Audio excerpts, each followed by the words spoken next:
வணக்கம். நீங்கள் இணைந்து கொள்வது நியூஸ் ஃபர்ஸ்டின் இரவு 8 மணி பிரதான செய்திகளோடு. உங்களோடு இணைந்து கொள்ளும் நான் டில்ஷான் தாலிப். உலகின் பல்வேறு பகுதிகளிலிருந்தும் சக்தி குளோபல் டிவியினூடாக எங்களோடு இணைந்திருக்கும் உங்கள் அனைவரையும் சந்திப்பதில் மகிழ்ச்சி. இனி விரிவான செய்திகளுக்கு செல்ல முன்னர் முதலில் தலைப்புச் செய்திகள். சுற்றாடல் பாதிப்பிற்கு பொறுப்பு கூற வேண்டிய அரசு அதிகாரிகளுக்கு எதிராக கடும் நடவடிக்கை எடுப்பதாக ஜனாதிபதி தெரிவித்தார். வடமத்திய மாகாணத்தின் ஆளுநர் மற்றும் அமைச்சர்களை நீதிமன்றத்தில் ஆஜராகுமாறு உத்தரவு. லசந்த விக்ரமதுங்கவின் கொலை சம்பவம் தொடர்பிலான புலனாய்வு தகவல்களை குற்ற புலனாய்வு பிரிவினருக்கு வழங்குமாறு நீதிமன்றம் ராணுவ தளபதிக்கு உத்தரவு. குப்பை கூளங்கள் அகற்றப்படாமையினால் கொட்டிகாவத்தி மக்கள் தொடர்ந்தும் சிரமத்தில். ஏதேனும் ஒரு பிரதேசத்தில் சூழலுக்கு பாதிப்பு ஏற்பட்டால் அந்த பகுதிக்கு பொறுப்பாக இருக்கும் அரசு அதிகாரிகளுக்கு எதிராக கடும் நடவடிக்கை எடுப்பதாக ஜனாதிபதி மைத்ரிபால சிறிசேன தெரிவித்துள்ளார். இன்று புலனறுவையில் நடைபெற்ற வைபவம் ஒன்றில் உரையாற்றிய போதே ஜனாதிபதி இதனை கூறினார். ஜூன் மாதம் 5ஆம் தேதி அனுஷ்டிக்கப்படவுள்ள உலக சுற்றாடல் தினத்தை முன்னிட்டு தேசிய சுற்றாடல் வாரத்தை பிரகடனப்படுத்துவதற்காக புலனறுவையில் இன்று முற்பகல் இந்த வைபவம் நடைபெற்றது. தேசிய சுற்றாடல் வாரத்தின் ஒரு அங்கமாக மரநடுகை திட்டமும் இதன்போது ஆரம்பிக்கப்பட்டது.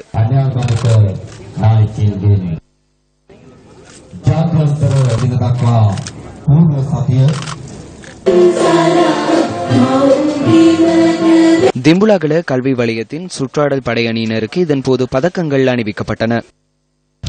அது கொළඹ දිස්ත්‍රික්කයේ විශේෂයෙන්ම කැලණිගම් මිටියාවත இன்று கொழும்பு மாவட்டத்தில் குறிப்பாக கழனி ஆற்றை அண்மித்த பகுதிகளில் காடுகள் அளிக்கப்பட்டுள்ளன.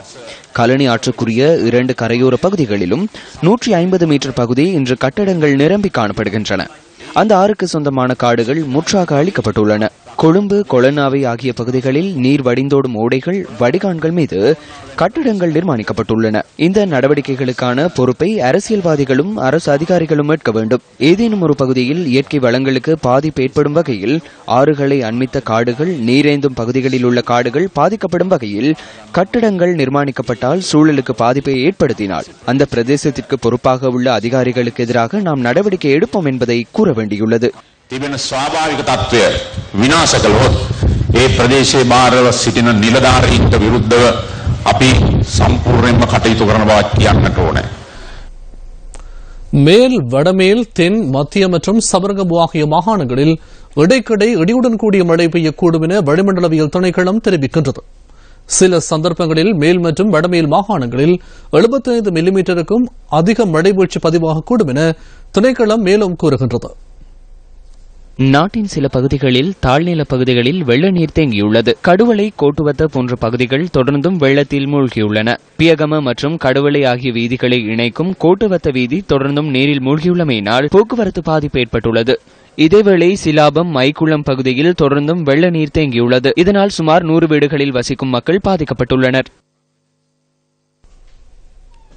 இயற்கையின் சீற்றம் மண்சரிவு வடிவில் தமது உறவுகளோடு மண்ணோடு மண்ணாக காவிச் சென்று 2 வாரங்களே கடந்துள்ள நிலையில் மீண்டும் அதே இடங்களுக்கு தமக்கு செல்ல வேண்டிய நிலை ஏற்பட்டுள்ளதாக புலத்கோஹுபிட்டிய களுபகான தோட்ட மக்கள் தெரிவிக்கின்றனர். புலத்கோஹுபிட்டிய களுபகன தோட்டமே இது. இன்று இவ்வாறு அமைதியாக காட்சியளிக்கும் இந்த தோட்டம் கடந்த 2 வாரங்களுக்கு முன்னர் மண் சரிவு வடிவில் இயற்கையின் சீற்றம் கோரத்தாண்டவமாடியது. ஒன்றுமறியா இந்த மழலைகளின் விழிகளில் அச்சத்தை ஏற்படுத்தியது. தமது உறவுகளை கண்முன்னே தொலைத்து நிற்கதிக்குள்ளாகினர் களுபகன தோட்ட மக்கள். உறங்க இடம், பசியார உணவு எதுவுமற்று தவித்த இந்த தோட்ட மக்கள் தற்காலிகமாக புலத்கோஹுபிட்டிய யகல சீலானந்த மகா வித்தியாலயத்தில் தங்க வைக்கப்பட்டனர். 2 வாரங்கள் பாடசாலையில் தங்க வைக்கப்பட்ட இந்த மக்கள் இன்று மீண்டும் தமது இருப்பிடங்களுக்கே திருப்பி அனுப்பப்பட்டுள்ளனர். மண் சரிவு அபாயம் ஏற்படும் பகுதி என தெரிவித்தே தாம் இருப்பிடங்களை விட்டு வெளியேற்றப்பட்டதாக தெரிவிக்கும் இந்த மக்கள் தமது உயிருக்கு உத்தரவாதமற்ற நிலையில் மீண்டும் அதே இடங்களுக்கு அனுப்பி வைக்கப்பட்டுள்ளதாக குறிப்பிடுகின்றனர். நாங்கள்லாம் சாப்பிட்டு மேலே பக்கம் வீட்டுக்கு போன பிற்பாடு இது இடிஞ்சிச்சு. அப்பயும் 2-3 பேர், நாங்கள் 3 பேரும் இங்கே இருந்தோம். அப்போது இது இடிஞ்சு விழுகிறதுனால நாங்கள் வெளியில் பாஞ்சிட்டோம். பாஞ்ச பிற்பாடு இது இடிஞ்சு போனோம். திரும்ப அப்புறம் மருத வந்து பார்க்கணும், இந்த துண்டு அப்படியே இடிஞ்சிச்சு. அப்போ தான் நாங்கள் இது போகுதுன்ட்டு நாங்கள் பயத்தில் மேலே ஓடிட்டோம். இப்போ வந்து இங்கே அதே திரும்ப வந்து எங்களை இங்கே கொண்டாந்து வச்சுருக்காங்க. இப்போ இதுக்கு என்ன நடவடிக்கை எடுக்கிறாங்கன்னு இன்னும் சரியாக தெரியலை. இதிலே திரும்ப எங்களை குடியிருப்பு வைக்க வச்சா இது அபாயமான இருக்குது, எங்களுக்கு பயமாகவும் இருக்குது. நீங்கள் கல்பானைக்கு போங்க, எல்லா வேலையும் நான் செஞ்சிருக்கேன்னு சொன்னாங்க. இங்கே ஒன்றுமே செஞ்சல. இருந்த வீட்டுகளுக்கு தான் வந்து காலையிலேருந்து இந்த மண் அள்ளி சவதி அள்ளி எல்லாம் துப்புராக்கணும். இப்போ ஒரு அடுவு போட்டு தண்ணி சுட வச்சு குடிக்க கூட எங்களுக்கு நிலமில்லாமல் இருக்கும். இப்போ அவ்வளோ தூரத்துக்கு எங்களுக்கு இருக்கு. இங்கே பாருங்க, படுக்கிற கேடா இருக்கா, வீடே சவதி. மழையினால் குடியிருப்புகள் சேதமடைந்துள்ளதுடன் வாழ்வதற்கு ஏற்றாற்போல் அவை இல்லை எனவும் இந்த மக்கள் குறிப்பிடுகின்றனர். ஆளுங்க இன்னும் பெரும் அவதி நிலையில் தான் இருக்குது. இப்ப இருக்கிற இந்த லயங்களும் போறக்கூடிய சாத்தியம் தான் இருக்குது. இப்ப எல்லாம் அதுல தான் வந்து தங்கி இருக்கிறாங்க. இன்னும் கொஞ்ச நாள் போனா இதுல இருந்தோம்னு சொன்னா இதுல இருக்கவங்களையும் அள்ளி கொண்டு போய் போடதான் இருக்கும். அனைத்தையும் இழந்து நிர்கதிக்குள்ளாகியுள்ள தமக்கு பாதுகாப்பான இருப்பிடங்களை விரைவில் அமைத்துக் கொடுக்குமாறு இவர்கள் கோரிக்கை விடுக்கின்றனர். மண்ணிற்குள் புதையுண்ட தமது உறவுகள் மீண்டு வரப்போவதில்லை என்றாலும் மீண்டும் அவ்வாறான நிலைமை ஏற்படாமல் இருக்க சம்பந்தப்பட்ட அதிகாரிகள் நடவடிக்கை எடுக்க வேண்டும் என்பதே இந்த மக்களின் எதிர்பார்ப்பாகும். அரநாயக்க சாமசர மலைப்பகுதியில் ஏற்பட்ட மண் சரிவினால் 3277 பேர் இடம்பெயர்ந்துள்ளனர். இவர்கள் 21 நலன்புரி நிலையங்களில் தங்க வைக்கப்பட்டுள்ளனர். அரநாயக்க சாமசர மலைப்பகுதியில் மண் சரிவு ஏற்பட்ட இந்த பகுதி ஜப்பானின் செய்மதியொன்றில் இவ்வாறு பதிவாகியிருந்தது. இங்கு ஏற்பட்ட மண் சரிவினால் 144 பேர் உயிரிழந்திருக்கலாம் என இடர் முகாமைத்துவ மத்திய நிலையம் தெரிவிக்கின்றது. 48 சடலங்கள் இதுவரை மீட்கப்பட்டுள்ளதுடன் 96 பேர் தொடர்பிலான தகவல்கள் இதுவரை கிடைக்கவில்லை. காணாமற் போனவர்களை தேடும் பணிகளை ராணுவத்தினர் தொடர்ந்து மேற்கொண்டு வருகின்றனர். இந்த பகுதியில் தொடர்ந்து மழை பெய்து வரும் நிலையில் இங்கு மண் சரிவு அபாய எச்சரிக்கையும் விடுக்கப்பட்டுள்ளது.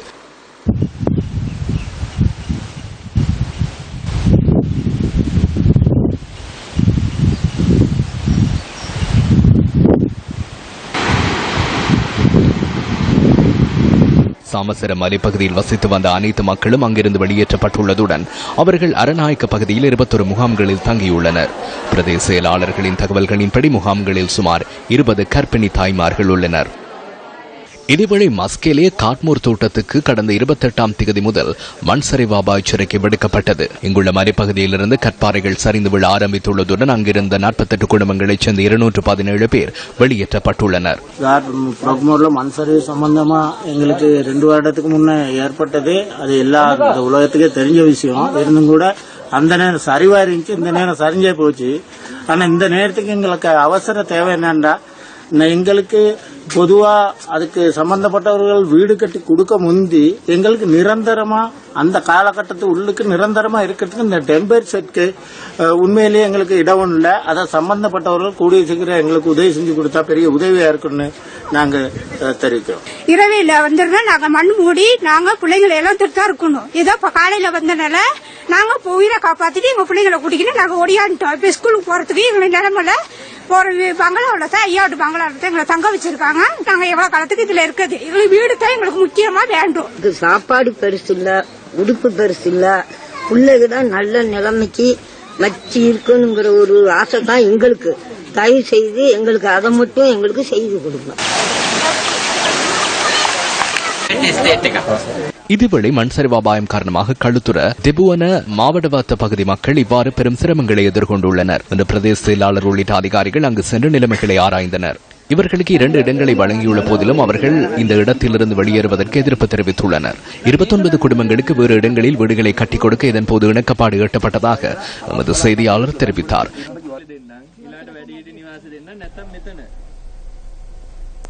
கலனிகங்கை பெருக்கெடுத்தமையினால் பாதிக்கப்பட்ட பகுதிகளில் கொலன்னாவி மற்றும் அதனைய அண்டிய பகுதிகள் விசேடமானவையாகும். நீர் வடிந்தோடியதன் பின்னர் தற்போது அந்த பகுதி மக்களின் வாழ்க்கை தொடர்பில் நியூஸ் ஃபர்ஸ்ட் ஆராய்ந்தது. கொட்டிக்காவத்தை மற்றும் முள்ளேரி ஆகிய பகுதிகளுக்கு நியூஸ் ஃபர்ஸ்ட் குழுவினர் இன்று சென்றபோது வீதியின் இரு மரங்களும் குப்பை கூளங்கள் நிரம்பியிருக்கும் காட்சிகளை காண கிடைத்தன. கடந்த வாரம் தமது உயிர்களை காப்பாற்றிக் கொள்ள படகுகளை எதிர்பார்த்திருந்தவர்கள் தற்போது குப்பைகளை அள்ளிச் செல்லும் குப்பை வண்டிகளுக்காக காத்திருக்கின்றனர். இந்த குப்பைகள் அகற்றப்படாவிடின் தமது உயிர்கள் டெங்கு நுளம்புகளுக்கு இரையாகும் என அவர்கள் அஞ்சுகின்றனர். தண்ணி வத்திருச்சு ஒரு வாரம் கிட்டையாவது. இன்னும் இந்த ஊத்தைகள் ஒரு 5 அடிக்கு மேல ஊத்தைகள் இருக்கு. இந்த ஊத்தைகள் எடுக்கல. டெங்குக்கு மறுவ ஆரம்பம். ஒவ்வொரு வருஷமும் இதே கரைச்சல் தான். தயவு செஞ்சு இந்த ஊத்தைகளை இப்ப உள்ள சூழல் இந்த ஊத்தைகளை முதல்ல அகட்டிட்டாங்க. வெள்ளத்தினால் பாதிக்கப்பட்ட பிரதேசங்களில் பல பாடசாலைகள் இன்று கல்வி நடவடிக்கைகளுக்காக மீள திறக்கப்பட்டன. வெள்ளத்தினால் பாதிக்கப்பட்ட மக்கள் பல்வேறு பிரதேசங்களிலும் உள்ள பாடசாலைகளில் தற்காலிகமாக தங்கியிருந்தனர். வெள்ளம் வடிந்தோடிய பின்னர் மக்கள் தமது வீடுகளுக்கு திரும்பியுள்ள நிலையில் இன்று பாடசாலைகள் திறக்கப்பட்டன. வெள்ளத்தினால் பாதிக்கப்பட்ட மாணவர்களும் இன்று பாடசாலைகளுக்கு சென்றிருந்தனர். மண்சரிவு ஏற்பட்ட அரநாயக்க சாபசர மலை பகுதியை அண்மித்த பாடசாலை மாணவர்களும் இன்று பாடசாலைக்கு சென்றிருந்தனர். வெள்ளம்பிட்டிய செய்தபத்த ஸ்ரீ சித்தார்த்த ஆரம்ப பாடசாலை வளாகத்தில் தொடர்ந்தும் வெள்ள நீர் நிற்பதனால் மாணவர்கள் சிரமங்களை எதிர்கொண்டுள்ளனர். ஜனநாயக தமிழ் தேசிய முன்னணியின் ஊடகவியலாளர் சந்திப்பு ஒன்று கொழும்பில் இன்று நடைபெற்றது. அரசியலமைப்பு திருத்தம் தொடர்பில் ஜனநாயக தமிழ் தேசிய முன்னணி சமர்ப்பிக்க உள்ள முன்மொழிவுகள் குறித்து தெளிவுபடுத்துவதற்காக இந்த ஊடகவியலாளர் சந்திப்பு ஏற்பாடு செய்யப்பட்டிருந்தது. முன்னணியில் அங்கம் வகிக்கும் 11 தமிழ் அமைப்புகள் ஒன்றிணைந்து தயாரித்துள்ள முன்மொழிவு வரைவு தொடர்பில் இதன்போது விளக்கம் அளிக்கப்பட்டது. கடந்த காலங்களிலே அரசியல் தீர்வுக்கான யோசனைகளை அனைத்து கட்சிகளும் அமைப்புகளும் முன்வைக்க வேண்டும் என்று அரசாங்கம் கோரியிருந்த அடிப்படையிலே 11 அமைப்புகளுடனான எங்களது முன்னணி ஒன்றிணைந்து இப்பொழுது புதிய அரசியல் தீர்வு யோசனையை நாங்கள் உருவாக்கி இருக்கின்றோம். 11 அமைப்புகளும் இணைந்து ஏற்படுத்தி இருக்கும் இந்த அரசியல் தீர்வினை நாங்கள் அரசாங்கத்திடம் அண்மையிலே நாங்கள் கையளிக்கப் போகின்றோம்.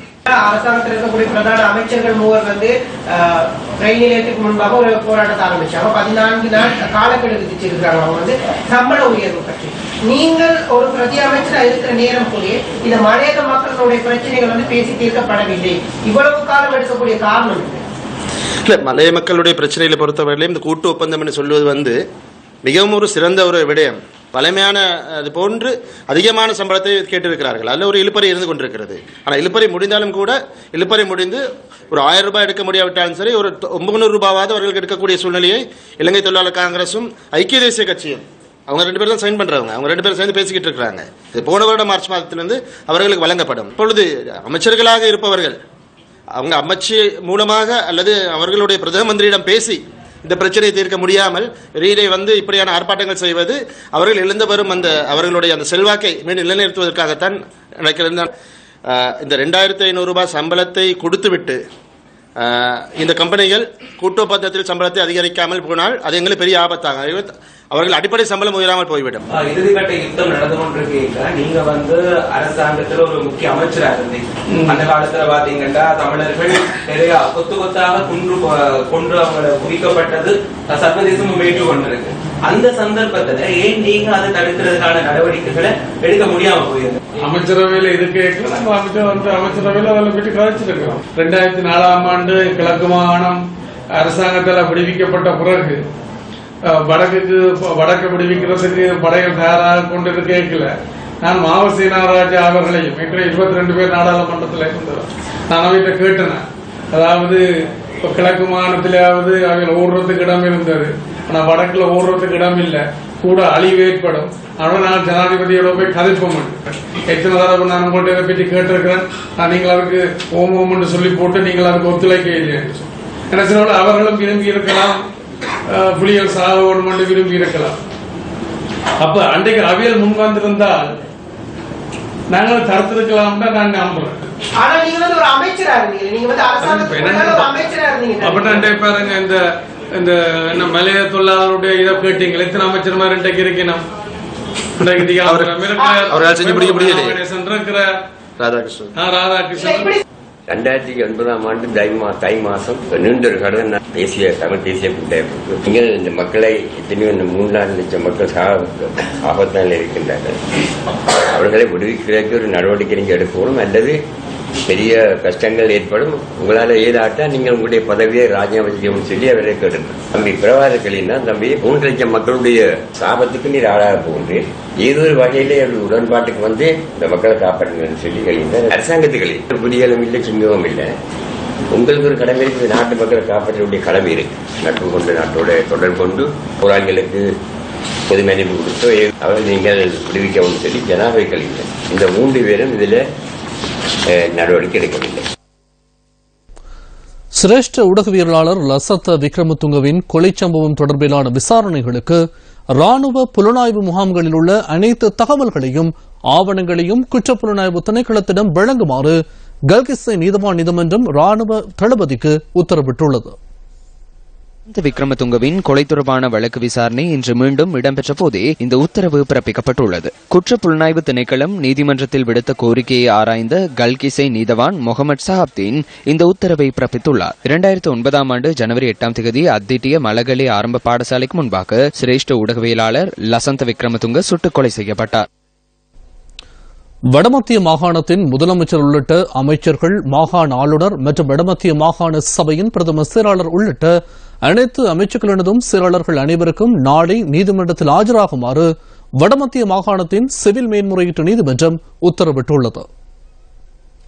வடமத்திய மாகாணத்தின் சிவில் மேன்முறையீட்டு நீதிமன்ற நீதிபதி ஆதித்ய காந்த மத்தும முன்னிலையில் இந்த வழக்கு விசாரணைக்கு எடுத்துக் கொள்ளப்பட்ட போதே இந்த உத்தரவு பிறப்பிக்கப்பட்டுள்ளது. அரசு மற்றும் வடமத்திய மாகாண சபையின் விலை மனு கோரலின் விதிமுறைகளை மீறி அரச கட்டட நிர்மாண ஒப்பந்தங்களை தமது அரசியல் ஆதரவாளர்களுக்கு முறையற்ற வகையில் வழங்கி அரசின் நிதியை மோசடி செய்ததாக குற்றம் சுமத்தி முன்வைக்கப்பட்டுள்ள மனுவை ஆராய்ந்த போதே இந்த உத்தரவு பிறப்பிக்கப்பட்டது. இந்த உத்தரவை நீதிமன்ற அதிகாரியொருவர் மூலமாக இன்று உடனடியாக பிரதிவாதிகளுக்கு கையளிக்கும் நீதிமன்ற பதிவாளருக்கு மேல் நீதிமன்ற நீதிபதி உத்தரவிட்டுள்ளார்.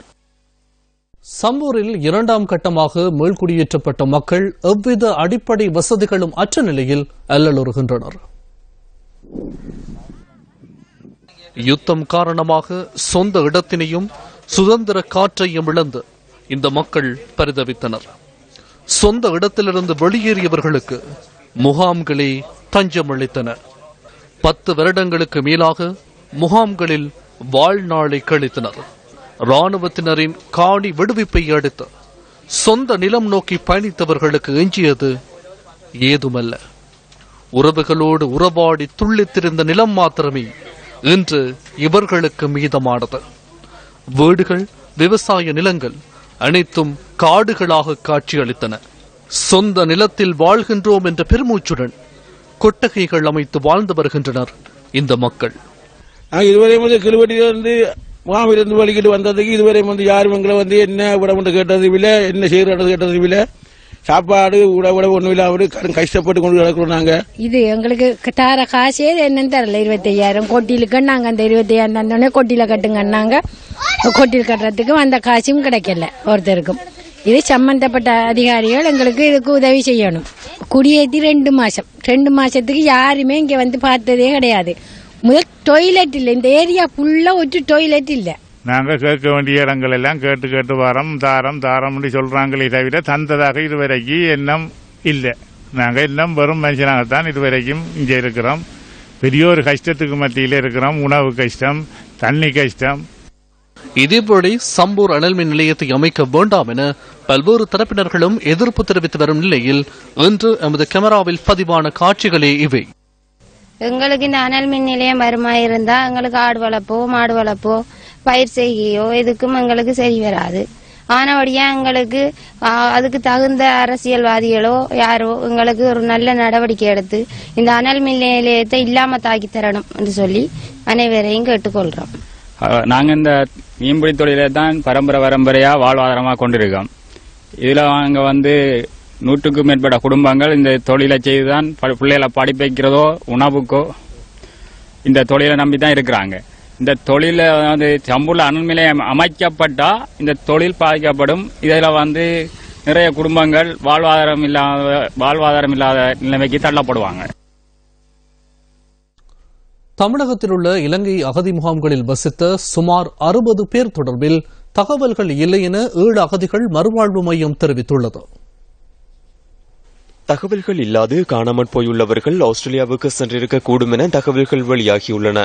எனினும் அகதி முகாம்களிலிருந்து வெளி பிரதேசங்களுக்கு தொழில் நிமித்தம் சென்றுள்ளவர்கள் அடங்கலாக புதிய கணக்கெடுப்பு முன்னெடுக்கப்பட்டதன் பின்னரே காணாமற் போனவர்கள் தொடர்பில் உண்மையான விடயங்கள் கண்டறியப்பட முடியும் என 7 அகதிகள் மறுவாழ்வு மையத்தின் பொருளாளர் SC சந்திரகாசன் நியூஸ் ஃபர்ஸ்டுக்கு குறிப்பிட்டார். தமிழ்நாட்டில் இருக்கின்ற 107 அகதி முகாம்கள்ல மக்கள் கணக்கெடுப்பு எடுத்த பொழுது சிலர் கணக்கெடுப்புல கலந்து கொள்ளாத காரணத்தினாலே ஒரு 60க்கு மேற்பட்டவர்கள் எங்கு போனார்கள் என்ற ஒரு கேள்வி எழுந்திருக்கிறது. அதுல 2 வாய்ப்புகள் இருக்கின்றன. ஒன்று, அவர்கள் தங்கு வேலை என்று சொல்லப்படுகின்ற வேலைக்கு போய் திரும்பி வராமல் தாமதமாக வருகின்ற ஒரு பிரச்சனையும் இருக்கிறது. அதே நேரம் ஆஸ்திரேலியா போன்ற ஆபத்தான பயணங்கள்ல புறப்பட்டு விட்டார்களா என்ற ஒரு கரிசனையும் இருக்கின்றது. ஆஸ்திரேலியாவுக்கு போவது தற்கொலைக்கு சமம் என்று ஒரு வெளிப்பாடு வந்த பிறகும் பலர் ஏமாற்றப்படுகின்ற காரணத்தினாலே விழிப்போடு எல்லோருமே இருந்து அவர்களை ஆற்றுப்படுத்தி ஏமாறாதீர்கள் என்று சொல்லி அவர்களுக்கு வழிகாட்டி கொண்டிருக்கின்ற நேரத்திலே இந்த சம்பவம் நிகழ்ந்ததினால ஒரு கவலை இருக்கிறது. இருந்தாலும் வேலைக்கு போனவர்களை திருப்பி அழைத்து கணக்கை சரி செய்த பிறகு தெளிவாக தெரியும் யாரும் போயிருக்கிறார்களா என்று. அந்த முயற்சியில யாரும் போயிருந்தாலும் அவர்களை வழிகாட்டி திரும்ப முகாம்களுக்கு எடுக்க முயற்சிகள் எடுக்கப்பட்டு வருகின்றன. யாழ் ஊடக மையத்தில் இடம்பெற்ற ஊடகவியலாளர் சந்திப்பில் கலந்து கொண்ட வடமாகாண சபை உறுப்பினர் MK சிவாஜிலிங்கம் இவ்வாறு கருத்து தெரிவித்தார். இது உலகத்திலே பல நிகழ்ச்சிகள் இன்று இந்த நினைவை அனுஷ்டிப்பது என்பது தொடர்ந்து கொண்டிருக்கின்றது. நாகசாகி, ஹிரோசிமா போன்ற நகரங்களிலே 1,40,000க்கு மேற்பட்ட மக்கள் படுகொலை செய்யப்பட்ட அந்த நினைவு இடத்துக்கு இன்றைய பதவியிலே இருக்கக்கூடிய அமெரிக்க ஜனாதிபதி சென்று ஒபாமா அவர்கள் அங்கு தீபமேற்றி அஞ்சலி செலுத்தி இருக்கின்றார். மலர் வளையம் வைத்து அஞ்சலி செலுத்தி இருக்கின்றார். மன்னார் மாவட்டத்தின் நானாட்டான் விவசாய அமைப்பின் கீழ் உள்ள 4 குளங்கள் புனரமைக்கப்படாமையினால் விவசாய நடவடிக்கைகள் பாதிக்கப்பட்டுள்ளதாக விவசாயிகள் தெரிவிக்கின்றனர். மன்னார் நானாட்டான் பிரதேச செயலாளர் பிரிவிற்குட்பட்ட நானாட்டான் விவசாய அமைப்பின் கீழ் 4 குளங்கள் காணப்படுகின்றன. நானாட்டான் குளம், காட்டுக்குடியிருப்பு குளம், கங்காணி தீவு குளம், கஸ்பார் கட்டைக்காடு குளம் ஆகிய குளங்கள் இதுவரை புனரமைக்கப்படாமல் உள்ளதாக அந்த பகுதி விவசாயிகள் குற்றம் சாட்டுகின்றனர். குளங்கள் புனரமைக்கப்படாமையால் நீர்ப்பாசன திணைக்களத்திடம் முறையிட்டும் எந்தவித நடவடிக்கைகளும் முன்னெடுக்கப்படவில்லை என இந்த பகுதி மக்கள் குறிப்பிடுகின்றனர். இந்த குளத்துக்குள்ளே எங்களுக்கு 6-7 துலுசு இருக்கிறது, மிகவும் பழுதடைந்த நிலையில.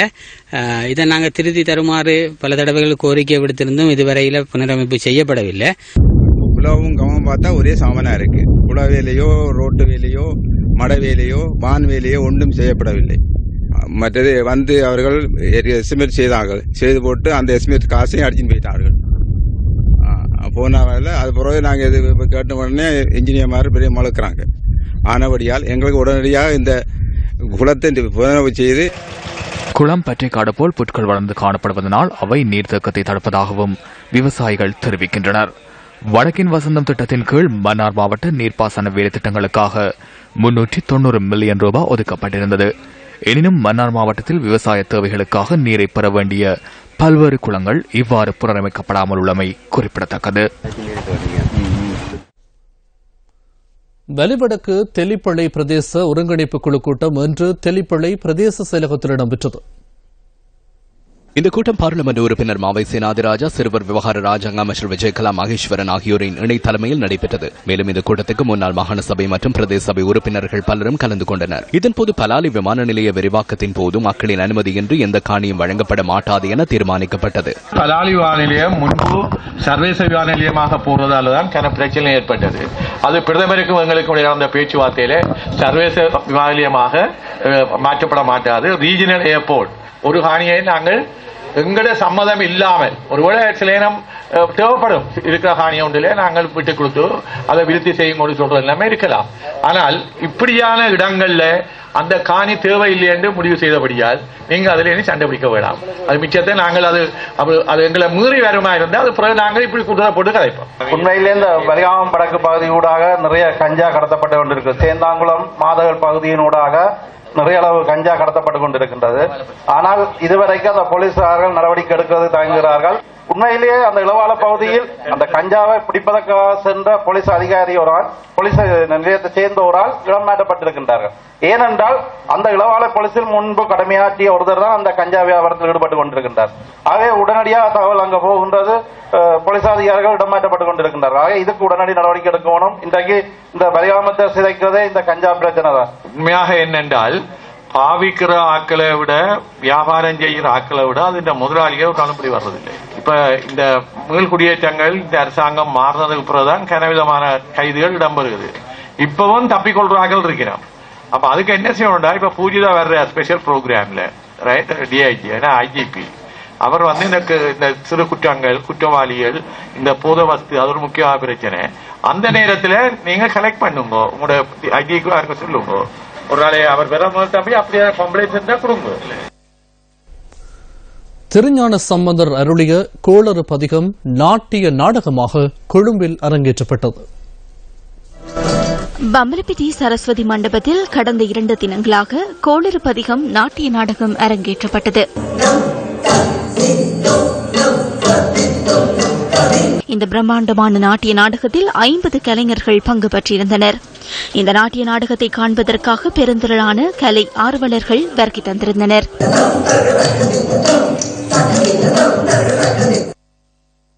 முன்னாள் பிரதி கல்வி படிப்பாளரான MST பத்திரன காலமானார். இவர் ஐக்கிய தேசிய கட்சியின் பாராளுமன்ற உறுப்பினர் புத்திக பத்திரனவின் தந்தையும் ஆவார். 1932ஆம் ஆண்டு நவம்பர் மாதம் 9ஆம் தேதி பிறந்த அன்னார் பேராதனை பல்கலைக்கழகத்தில் ஆரம்ப பட்டப்படிப்பை நிறைவு செய்துள்ளதுடன் கொழும்பு பல்கலைக்கழகத்தில் முதுகலைமானி பட்டப்படிப்பையும் பூர்த்தி செய்துள்ளார். நோய்வாய்ப்பட்டிருந்த நிலையில் மாத்தறை பொது வைத்தியசாலையில் அனுமதிக்கப்பட்டிருந்த MST பத்திரன இன்று நண்பகல் காலமானார். அன்னாரின் பூதவுடல் இலக்கம் 99 ராகுல வீதி மாத்தறையில் அமைந்துள்ள அவரது வீட்டில் பொதுமக்களின் அஞ்சலிக்காக வைக்கப்பட்டுள்ளது. இனி விளையாட்டுச் செய்தி.